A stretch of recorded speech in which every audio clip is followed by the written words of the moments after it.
Yeah, just a very quick introduction from me, and then I will pass the ball to Luigi and to our speakers, and we will let Luigi also introduce the speakers and the agenda of the webinar. This webinar is organized by the Open Embedded Insurance Observatory. I am Yuri Poletto, the founder of the observatory. Thank you everyone for being here. We have a very high level panel of speakers today, a very interesting agenda, and I will let now Luigi go ahead with the webinar. Luigi. Thank you very much. Hello, everybody. It's an important moment today for our observatory. As Yuri said, it's the first webinar of this year, and it's about open insurance. So lots of things are changing, and our goal today is to give you an overview on the regulatory side with Insurely, with Frank Cody from Insurely, that will give us something new, some updates on what EIOPA is doing in terms of regulation for open insurance. Then we will have Federico Soncini Sessa from Mia Platform, that is the founder of Mia, and he will give us an overview on the technological aspects of managing API in the proper manner. So we will have both the first regulatory overview on what is going on, and also some tips and tricks on how you should manage your APIs.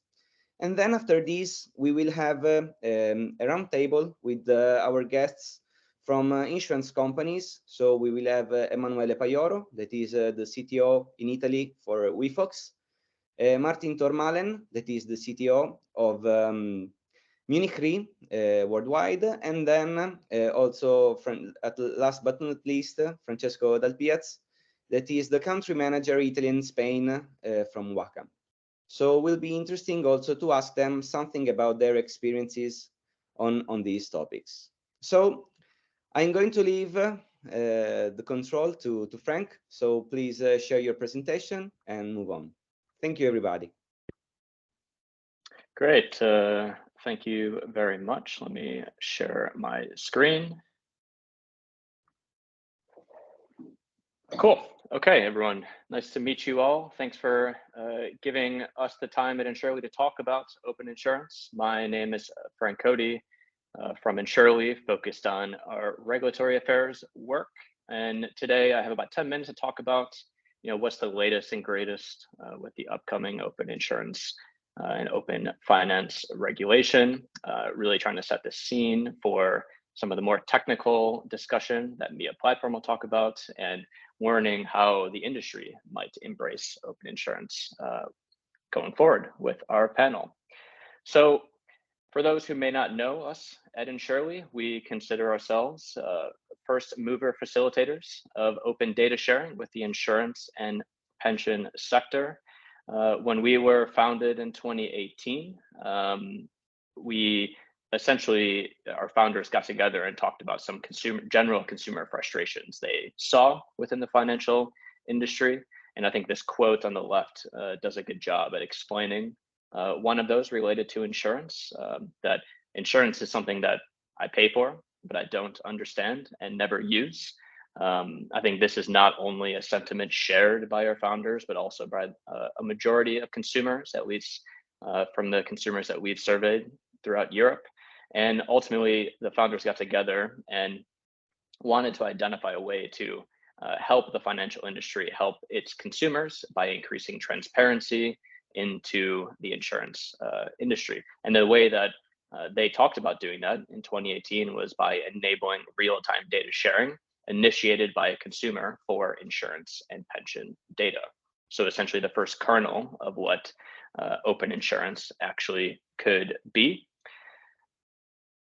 Since 2018, we've now grown into a company of about 70 employees with 40 plus customers in the Nordics, Baltics, France, and entering the UK soon, where we offer a B2B business model and provide or operate with a B2B business model and provide open insurance solutions to the industry whether they're insurance companies or banks. As you can see, a selection of logos on the right there. And we firmly believe that open data within the insurance industry really will provide a lot of value for industry and for consumers, resulting in a win-win experience. So now that you know a bit about who we are and why we're invested and interested in this topic, I think it's probably good now to talk about open insurance. So since open insurance is relatively a new topic, like Yuri mentioned, hasn't been too hot of a discussion point compared to embedded insurance up until lately. And going forward, we at Insurely have been operating as an open insurance platform for the past 5 years or so. And we define open insurance as the ability for a consumer to access and share their personal and non-personal insurance data via APIs, with the ultimate goal of receiving and new sort of digital first services and experiences within the insurance sector, trying to ultimately break down some of those consumer frustrations I talked about before, in order to create more transparency and innovation within this sector as well. So we, I guess, weren't the only ones thinking about the fact that data sharing within the financial sector can benefit consumers. I think the European Commission and other regulators in Brussels, when they passed PSD2 several years ago now, and have now seen it enforced for a few years, they really saw that there were lots of benefits to be taken away from the sharing of data related to PSD2. So account information, services and banking, and transaction payments data sharing, that unlocked a lot of interesting use cases and more of a frictionless experience within banking for consumers. So regulators really saw the opportunity to leverage data sharing for the insurance industry as well, and to think about how a regulation governing data sharing in insurance could look like, and who it could benefit. I mean, so far, as we've talked about, open insurance has been market-led.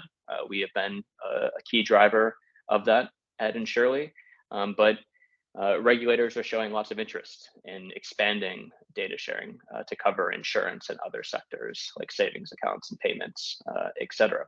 So over the past 2 or 3 years, they've been working to identify what could an optimal and more broad regulation look like that would cover insurance. And they've been working hard on getting input from expert groups and panels, from public consultations, to try to understand the benefits of what an open insurance regulation could look like under the open finance framework, and who it would benefit. And essentially, now that they've been working on this regulation for the past few years, the European Commission is set to release a regulatory proposal for the open finance framework in the next coming months that will ultimately usher in a new sort of era for the insurance sector, similar to how PSD2 did that for banking. And we, as an open insurance provider already, have been very and keenly interested in what this regulation might look like, who it should prioritize, what data should be included in it, how we can best secure consumer data and ensure that it's done in a fair and consumer-centric way, and ultimately resulting in a more level playing field in the insurance industry.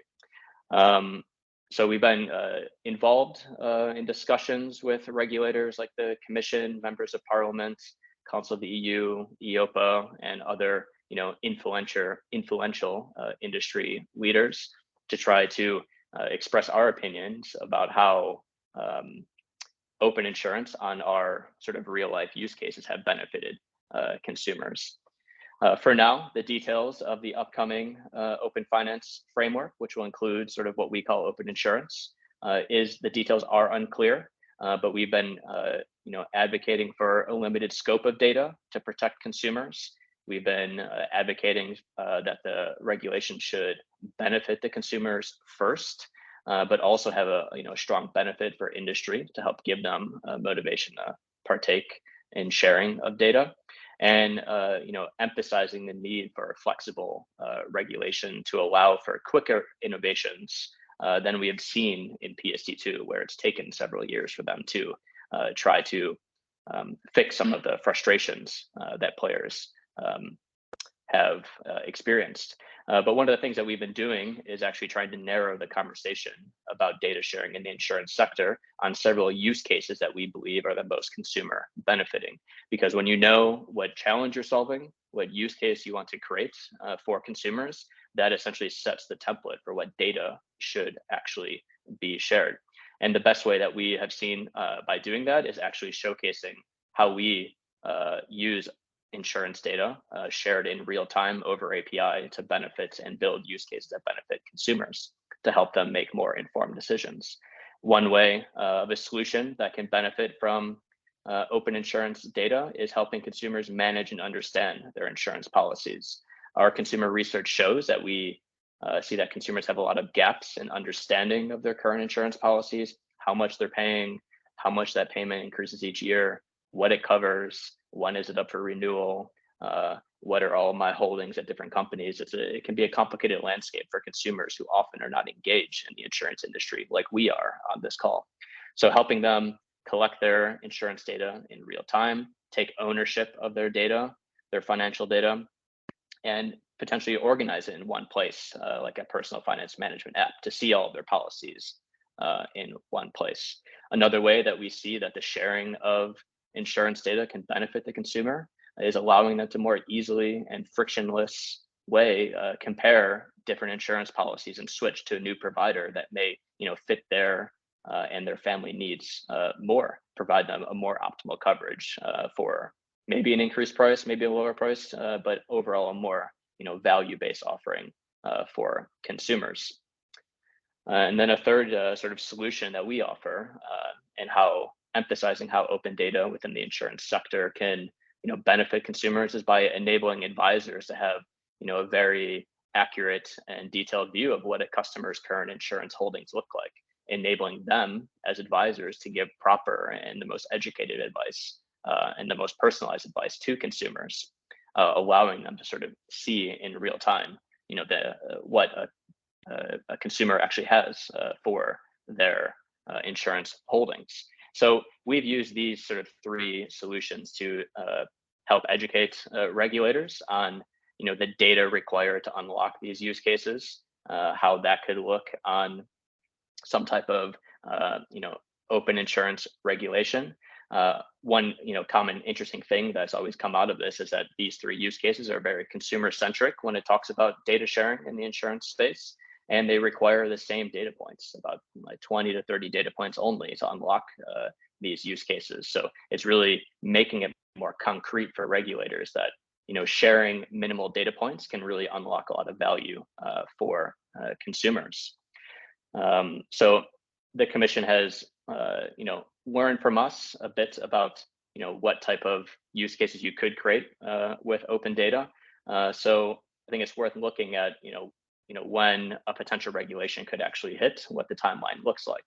So as I mentioned before, open insurance has been a bit of a hot topic within the regulatory circles since about 2020, 2021.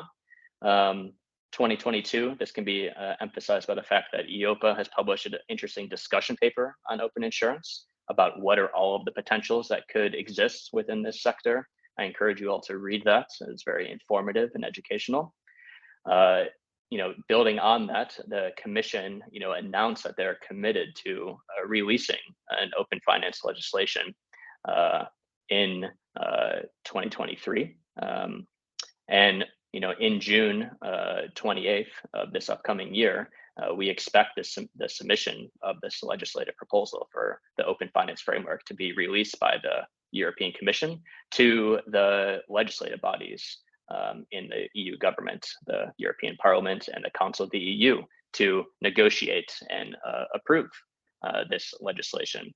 But ultimately, we do expect that there will be obligatory data sharing for insurers for certain data points related to insurance, unlocking a lot of these consumer value-adding use cases. And then following on from that, like what does it actually mean for the future is that when this new open finance framework legislation is proposed by the Commission in June of this year. We expect about a 1 to 2 year negotiation process by the Parliament and Council of the EU to ultimately decide and approve and modify this framework to become an open finance regulation sometime in 2024, 2025, depending on how the European parliamentary elections take place in mid of 2024.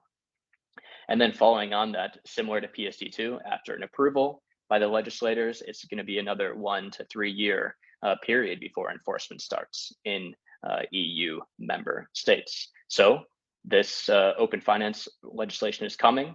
It's coming in a few years. Details are being formed now. That's going to shape how innovation might unfold in this space going forward. But ultimately, we see a lot of benefits coming from it, where we see that by giving insurance data back into the hands of consumers and empowering them to share it with who they'd like, it's going to empower them to have deeper understanding of their insurance policies. It's going to allow insurance companies to have a deeper understanding of their consumers or customers' needs, and having a more holistic view on their insurance policies. It's going to allow for more non-insurers to utilize insurance data for other use cases like personal finance management apps, or how banks can start leveraging this data. And ultimately, we've seen through our customers and real life use cases that open insurance data actually results in more empowered consumers who have a better and stronger understanding of their insurance holdings and become more loyal customers over time. So benefiting the consumer and the industry in a win-win scenario. So yeah, that is a bit of an update from me about the upcoming open finance framework. And I hope you guys are all as excited as I am to see what the Commission releases in June and how this could look for the industry. And I'll hand it over to our colleagues at MIA Platform to talk about how you can help more technically embrace open data via API when it does come. Thank you. Thank you, Frank. Very, very clear, very interesting. As an observatory, we really need to focus on these topics because it's something that is coming, that is arriving. So I think that also having your timeline is very important, because I think that as you said, it opens a very important scenarios for the insurance companies, but not only for them, but just for all of those who will collaborate with them in the next future. So the point is, how ready are the insurance company today to face these challenges? And I mean, from a technological point of view. So I asked Federico to start with his speech, trying to give us some key points that everyone should pay attention for in order to be ready for these important challenges that is coming. Thanks, Luigi. I hope that you can see my slides. It's correct. Okay, yes, so hello everybody and good afternoon. I'm Federico Soncini Sessa. I'm the CEO and co-founder of MIA Platform. And as mentioned before in this presentation, I will try to give you an idea on how to approach open insurance in an effective way. So as we seen from the previous presentation, open insurance, embedded insurance are now a reality. The speech by Frank clearly showed us that regulation is changing in this direction, and insurance companies are catching this opportunity with new business models and more integration with other players. And for sure, the key enabling technology for open insurance are APIs. And this is because, first of all, APIs are reusable and standard IT components that can greatly reduce the time to market of digital initiatives.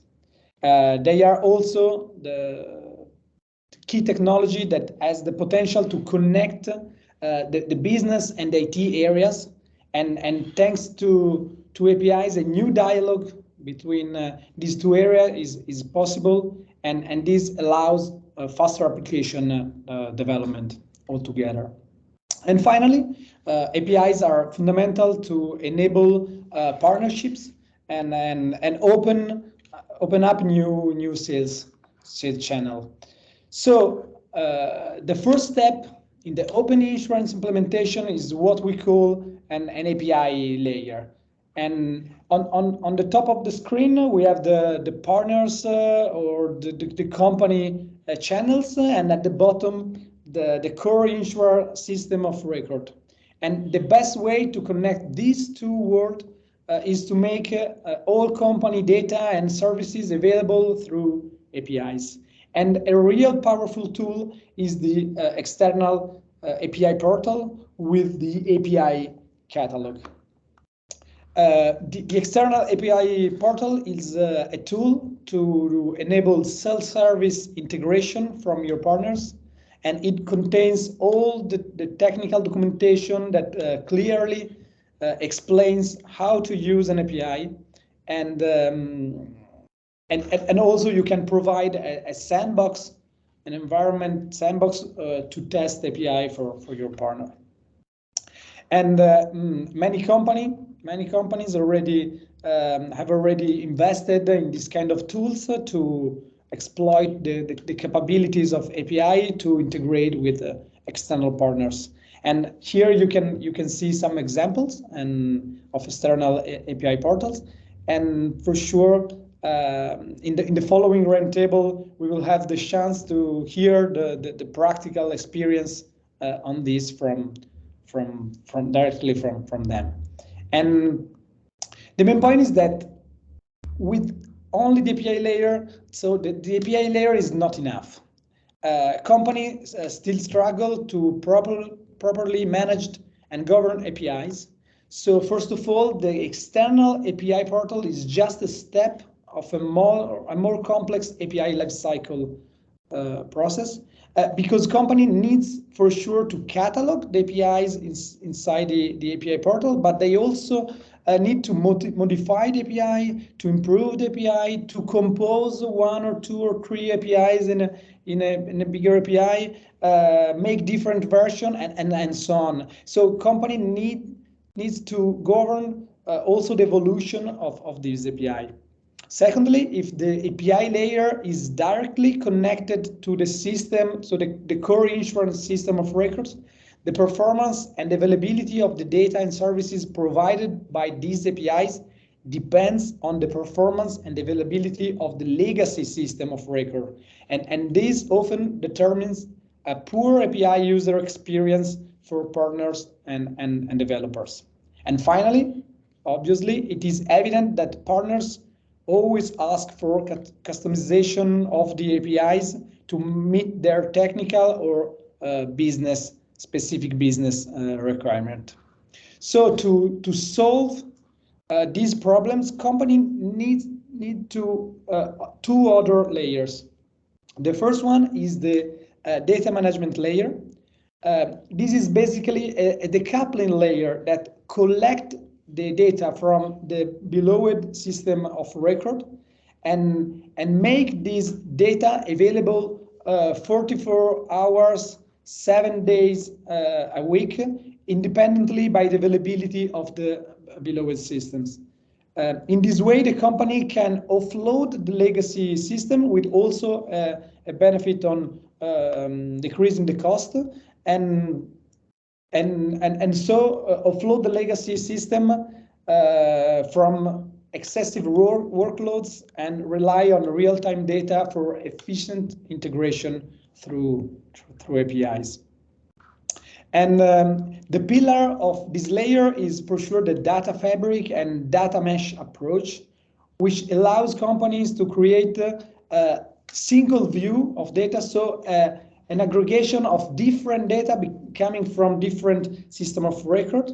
And so for example, here we have the customer single view. This can be an aggregation of different data coming from the below system, and so different pieces of information are collected all together And so here you can see that you can have the personal data of the customer, all the customer policies that subject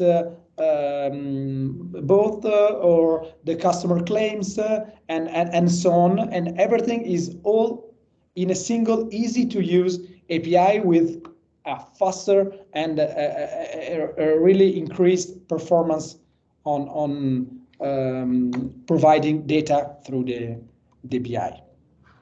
But as mentioned before, the partners for sure require also customization for the APIs. So the final layer is the business logic layer. This is where companies can create, reuse, evolve APIs and also microservices, and why not also create maybe their own front ends on top of the APIs that, like Lego bricks, can be composed together to provide new custom services,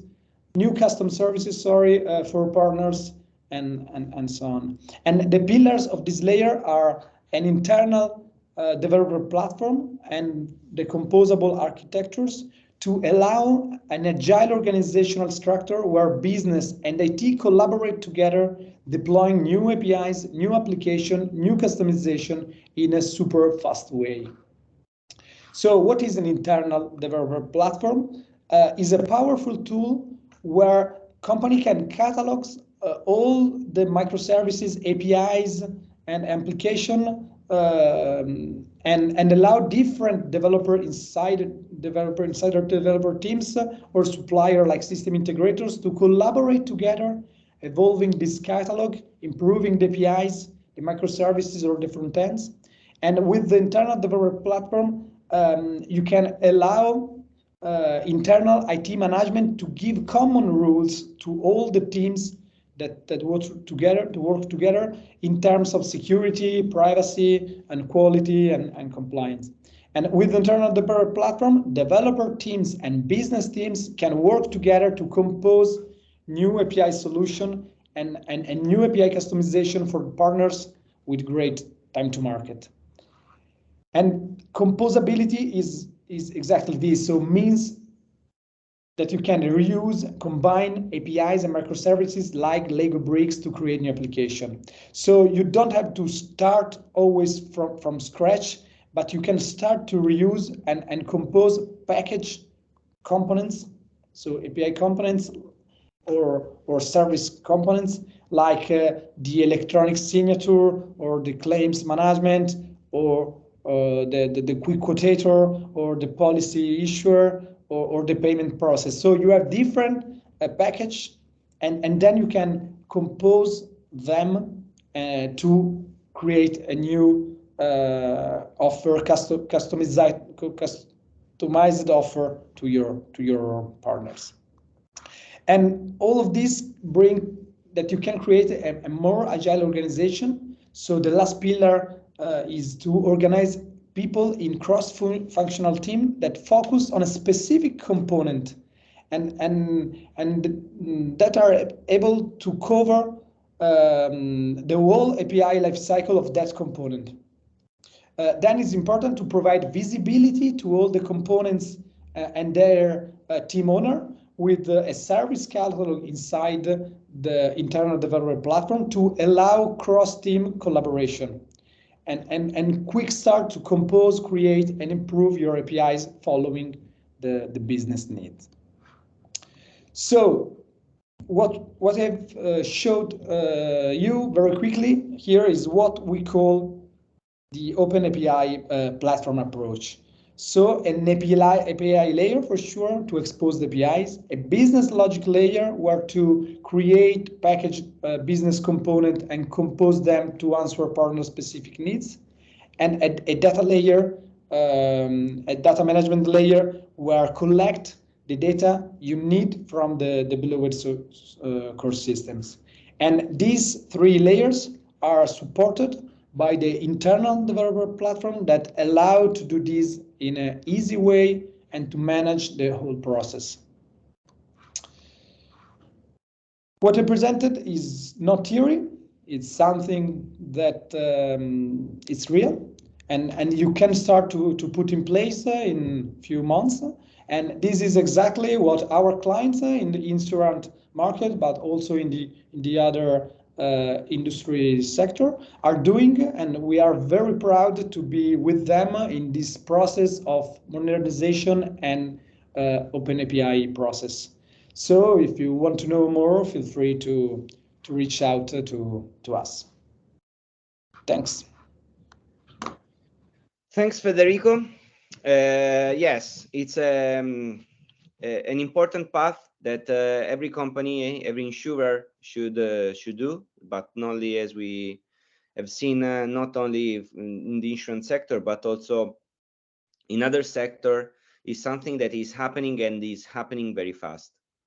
So passing to our roundtable, I just want to start with our guests, asking them which has been their experience on these topics. We have today 3 different companies that have done till now a different path. So we have WeFox today, that is one of the most important insurtech in the world. So we can start for them asking to Emanuele, which has been the strategy of WeFox in terms of integrations with new partners. So you work for IT, you work for IT in Italy, but I know that you are also involved in biggest projects at the European level. So how IT should organize itself to respond to the needs of the business, so of those who define the strategy, and how can you work together in such big projects of integration with your colleague of the business teams. And we have seen recently the launch of a new affinity program that has been communicated by WeFox. So can you please give us some pictures of your work, of what you're doing, and also a comment on the last project affinity program that we have seen? Thanks, Luigi, for the staging. Yeah, the challenge is to reach different partners in our strategy, as the strategy of a company for every company that is growing and still is reaching a new market. And the same in the same arena, we are trying to find a way to how to integrate faster. And with the new embracing stack that we have in terms of technology, not only in our WeFox as a platform, but also for in the other when our customer, one of the main challenges is to create a real needs strategy between the technology and the business. So opposite as we can thinking about, we are not starting from technology, but from the business proposition that we have to define which is the clear business proposition. The business proposition should belong to a real strategy. And from the strategy, as Federico was saying before me, is to belong to a real API governance. So what we are willing to do is to defining the boundaries of the integration, starting from a high-level design perspective of the process of integration. Our strategy in integrating the partner, as you mentioned before, in the affinity arena, we can say that we need to find a way to integrate the APIs very, very shortly and find the ability to iterate in the case that our first integration is not so efficient in terms of profitability, pricing, changing the products, and so on. So as WeFox, we like to embrace this challenge and using the platform. This is a global platform now adopted in the Europe countries, and then to adapt this platform, not itself, but in terms of connector with the partners.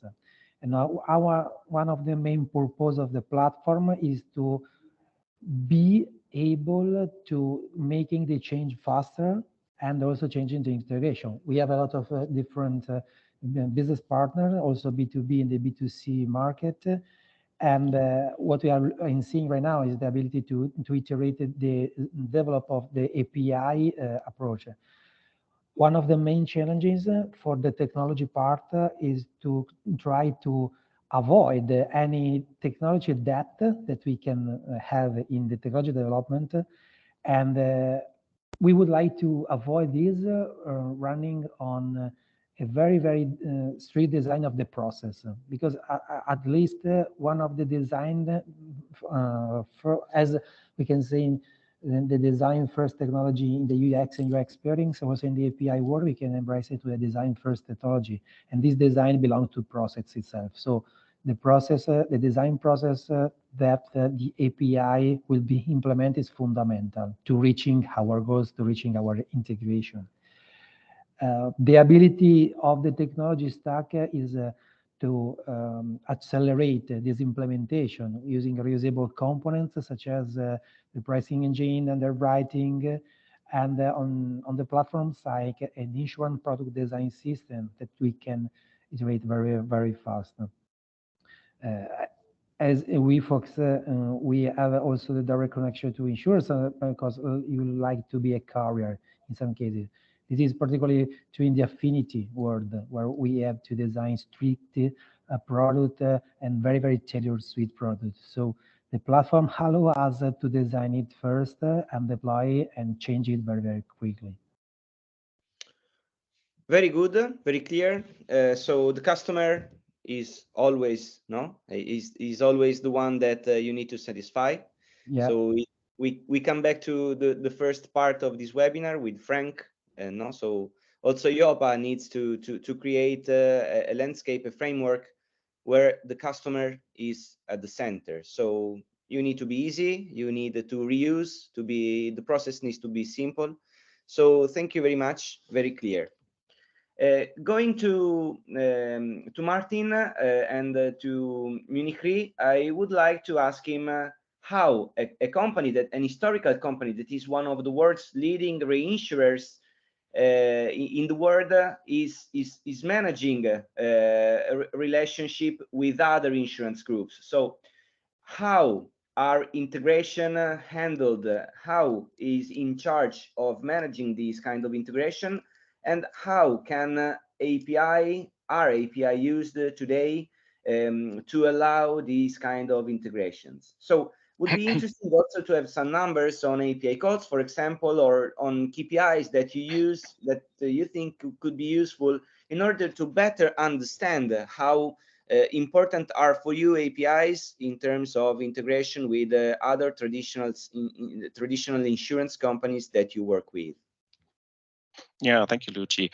So first of all, I like a lot the initiative of an open insurance kind of forum, and then also coming to common standards, because then what Emmanuel was saying, that we always need to have different adapters for different partners, it's really cumbersome in the industry, and it's just painful for everyone. It doesn't help, and it also doesn't bring us any benefit. So therefore, if we can all strive for a common data standard, that would be super helpful. From a reinsurance perspective, I think we were mainly speaking about primary insurance, but from a reinsurance perspective, we have complex products and treaty products and stuff like that, and that's still file-based, right? So we get large books of treaties that is exchanged by a secure file transfer.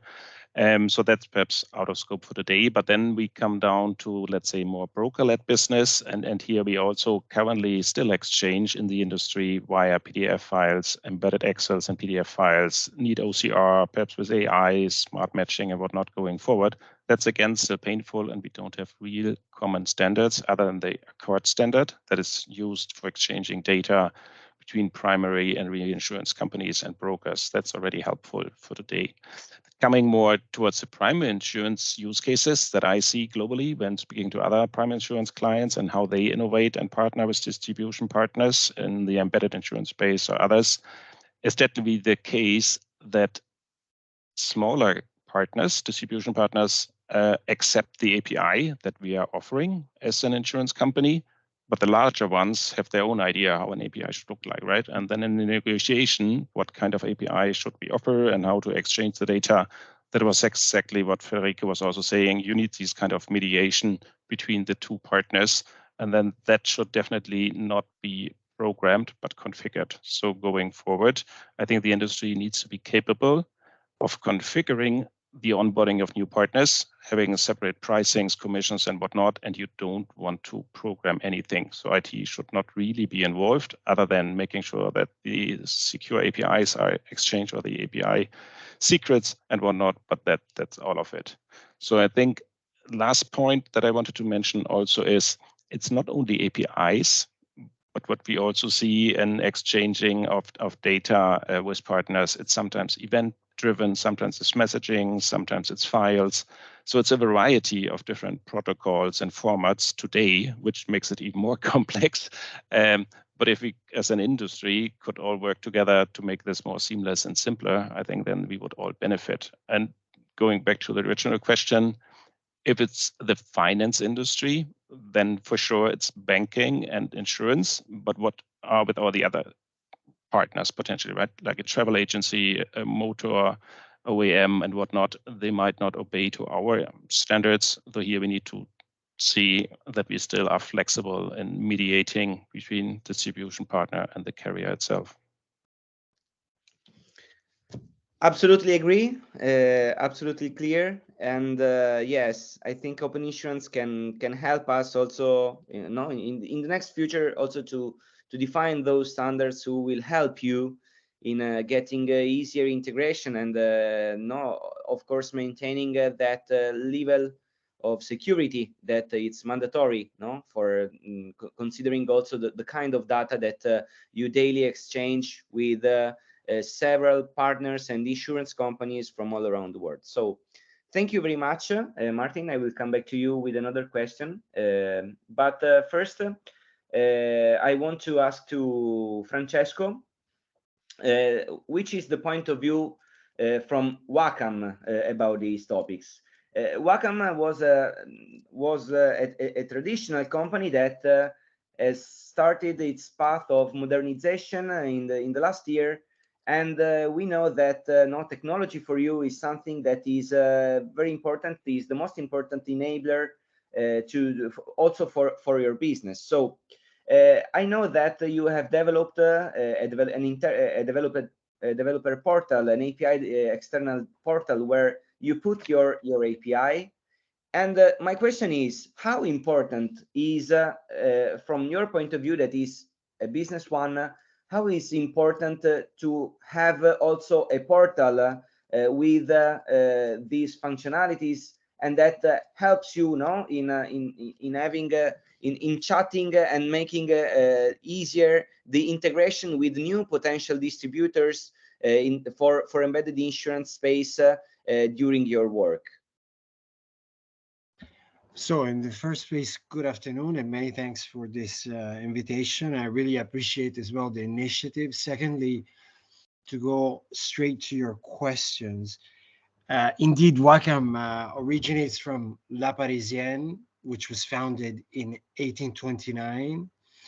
But basically in 2015, thanks to technology, we reposition ourselves as a white label, digitally native insurer.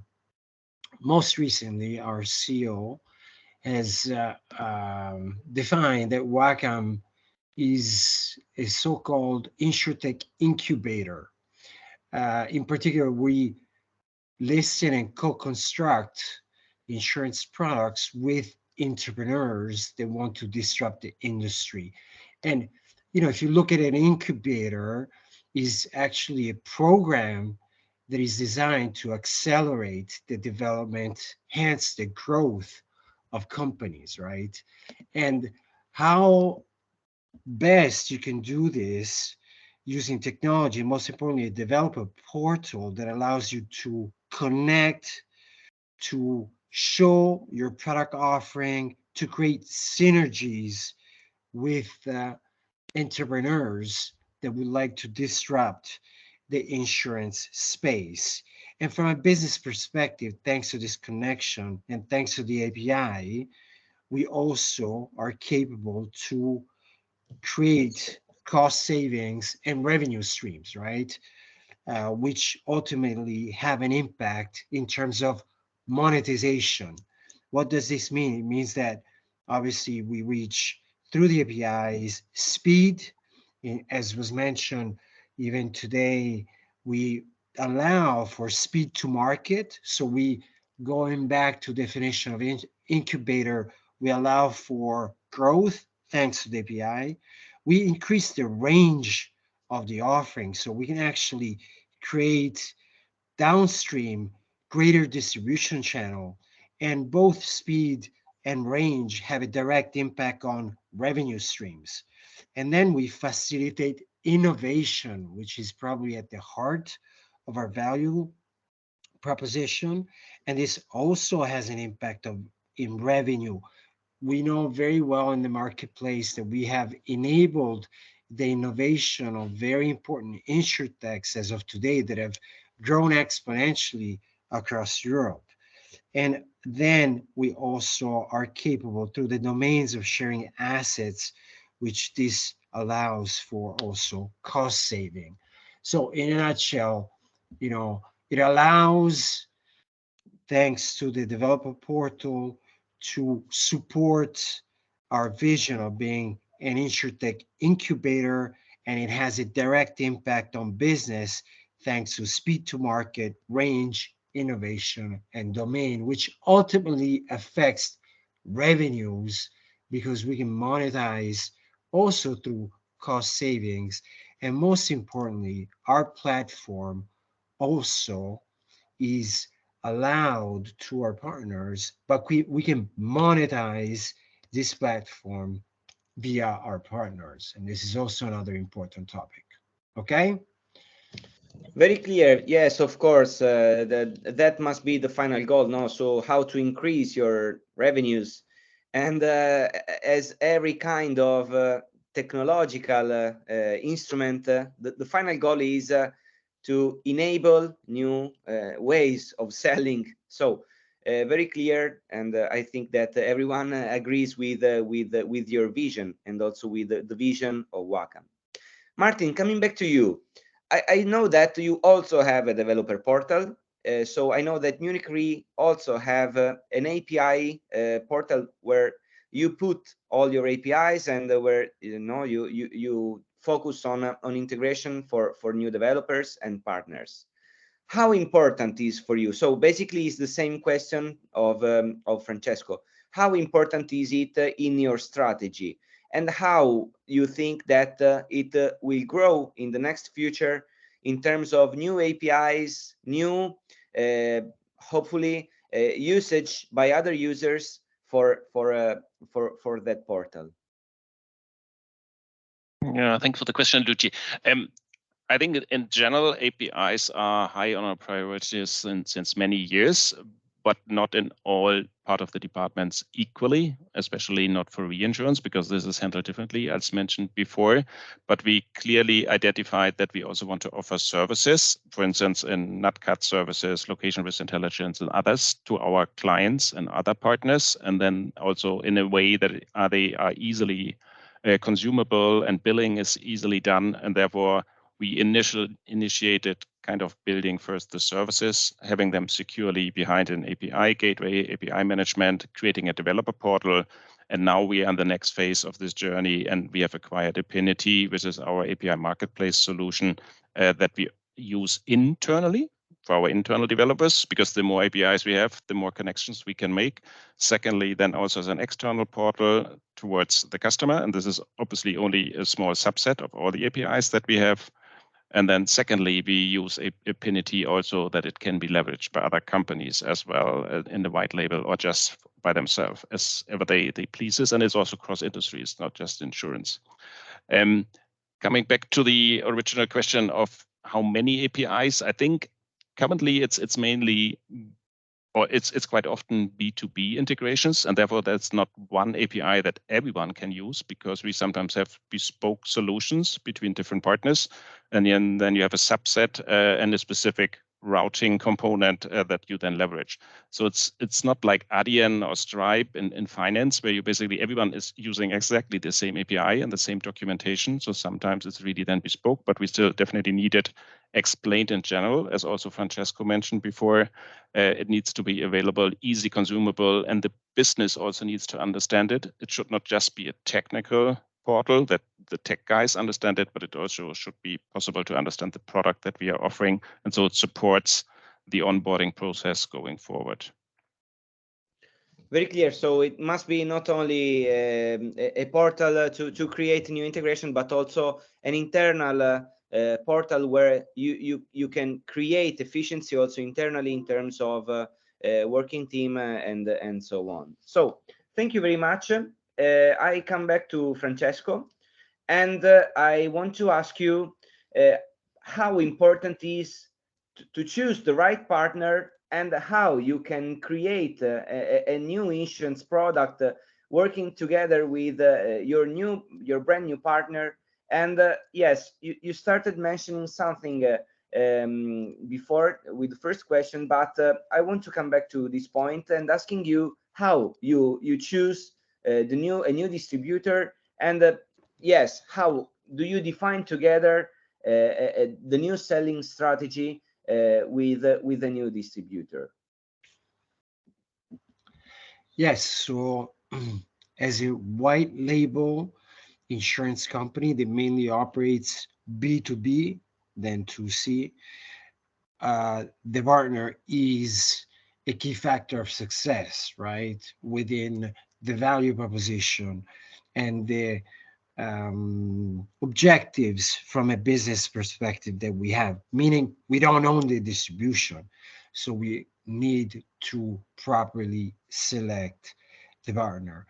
As a incubator, as mentioned previously, we have our own program, which is very much focused on the selection process of the partner. So if you're talking to an insurance distributor, you would definitely have a due diligence process around that. But this is not limited to purely the due diligence, but also from a business perspective, and in trying to understand what is their ambition, what is their way of distributing, what is their target clients, what is the costs associated to the distribution. At the same time, for us, it's extremely important in order to respect the IDD regulation to make sure that the partner distributor acts as a proper co-manufacturer of the product. Why? Because we do ask the distributor to co-manufacture the product with us, and which means to have the capabilities to define the target market, service the target markets, and be able to also bring the data points needed in order to define the best pricing to obtain a value for customer. So to, in a nutshell, try to answer your question, it is an extremely important process, meaning the partner selection, because as you saw, there is various aspects to consider: business, regulation, how to distribute, the ambition from a business perspective. And we have designed a specific program in order to best select partners and enable our incubator business model to support them at best. Did I answer your question, Luigi? In a perfect way. So thank you very much. It's very clear.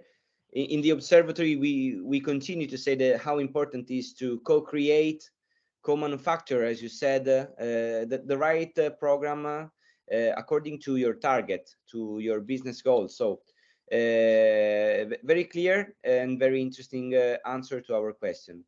Emanuele, the last one, and then we can conclude this session, is about the barriers that you need to face and that you need to know when you start an integration process with a new distributor. So it's something that I suppose is still fresh in your mind, considering the launch of your last initiative. Which is your experience? Which are the point of attention that everyone should pay when starts a project like this? Following the words that my colleagues Francesco and also Martin said before me, I think that the most important in the 2023 approach should be the using of reusable components also for this type of approach. So, and the idea of using a approach of not the programming but as a configuration, as also Rick is saying before, it's mandatory. So we don't need to embrace any challenging in developing from scratch everything, and the thing that is missing in some circumstances when you're facing out the integration with partner is the idea that everything should be thrown away from the previous experience because maybe it's not fit the whole experience or I think that is wrong, but we can learn from this fault and say how we can embrace and modify this and maybe to make it better. Also, Francesco is saying before me that the importance of making reusable components that I can add to cutting the cost is mandatory to say and to see, not only to see, to say the importance of a well placed partnership with a partner. So the occurrence of our works is still defining on which are the components that we decided to use. And from choosing the components, we need to choose a very we need to define the very clear boundaries between us and integration with the partner. So, for example, we can taking part of integration in the core platform for responsibility from our partner. We can imagine a commerce integration, as we see in embedded insurance, so we can embrace all the changes and all the needs or gathering the information from the user from our platform itself. But if you need to have some data enrichment tools, you can provide it outside the platform core insurance. So again, it's a sort of composing existing components, and sorry for the joke, but the idea is this, reusing as much as possible. And I think that from a very strict technological perspective, in the 2023, there is a lot of solution like the MIA platform or the solution that we have that can be really make it happen, the approach of using integration components. And I think that we can trust ourselves also in the new integration. Also, our integration with the reinsurance, like Martin's Mini Tree, is forcing on this type of reason. So very strict to this approach. We can say that we must treat ourselves a lot of in designing the system. In our approach as WeFox, we force a lot of, as I would say before, in designing the integration, designing the process. And in this design, I think that if the design fits well, the business case, it's be simple to identify which is the components that you need.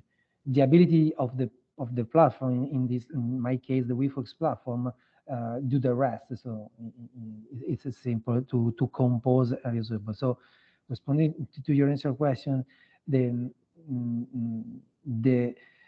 challenge that we have in the platform should belong to designing and then to using as much as we can the components that we have.